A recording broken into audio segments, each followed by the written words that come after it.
Stop letting rejection consume you. We're all here to fail, okay? We're all in a human experience. We all never been here before, allegedly. But the thing about it is, even if we were, we don't remember it. So we're here to do everything that we're supposed to do, that we thought that we could accomplish because it was already written for us. If it's in your mind, that means you were meant to do it. So when you execute it, yes, you're going to fail. Guess what? Because there are 2 L's in million. You're going to take some L's. The way that you can feel better about that is just keep doing it. Yes, it's going to be cringy. Yes, it's going to be so annoying. Yes, you're going to feel like, oh my God, what am I even doing here? This is crazy. But the fact that you thought about it, that means you're supposed to do it. I don't care what anybody said, how they've said it, none of that stuff. You are supposed to be here for a reason. And the reasoning is for you to try and fail.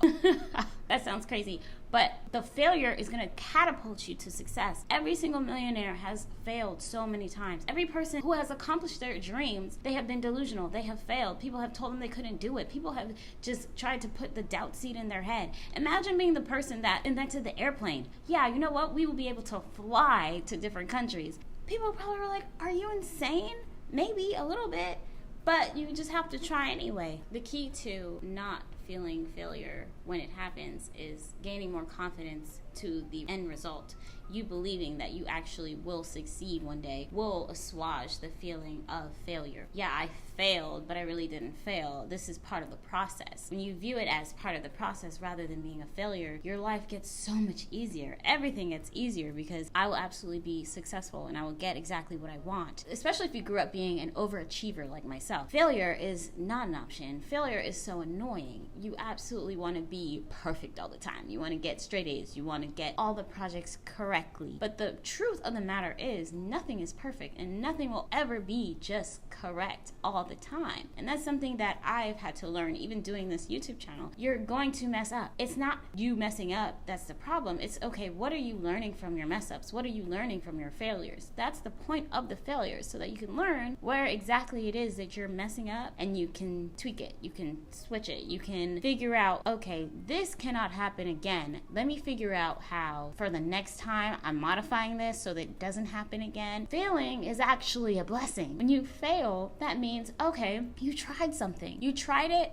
great, cool, let's do something else that will absolutely get us to our end goal. The best way to do that is to build your confidence. When you're confident, it doesn't even matter when you fail. It doesn't even matter who saw you fail. In this day and age with social media, it's very easy to not want to fail because there's so many eyes on you. But what if I told you no one cares? What if I told you no one's even looking at you that closely? People don't care that much. Yes, they're scrolling, they're looking, but they're not really looking. You can go ahead and do exactly what you wanted to do. And if you fail at it, great. That means you have notes for the next time. Doesn't mean, oh my God, I failed. I'm going to wallow in this feeling and never do it again. That is not our purpose here in the human experience. We're supposed to be doing this stuff. We're supposed to be figuring it out. Life is a video game. We have to figure out how to get to the next level every time. If you're on level 4, of course, you don't want to stay at level 4 your whole entire life. Figure out how to get level 5, and then 6, and then 7. That's what we're here to do. We have to figure out how we can fail comfortably, because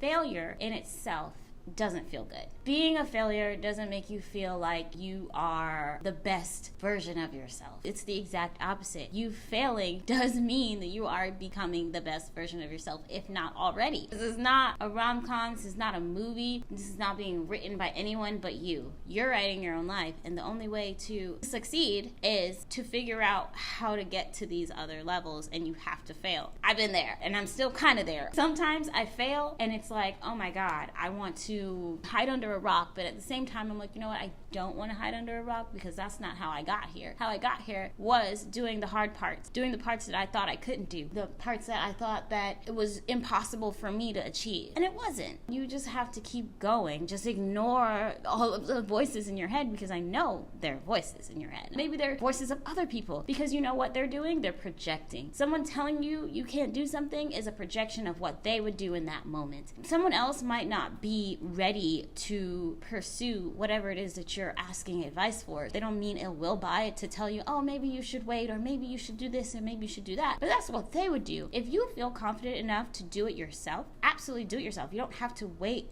for other people to tell you when to do it or how to do it, because it was put in your head for a reason, not that other person. So you know better than them whether you can do it or whether you cannot do it. You have to have the confidence. Failing is actually really good. Would you want this if I told you it was going to take 15 years? You can take the freeway if you want to get somewhere fast, but you can take the streets and maybe learn a little bit more about the city that you're driving through. You may be, in comparison, arriving a little bit later than everyone else, but you know so much more about where you've been. Are you okay with taking the streets?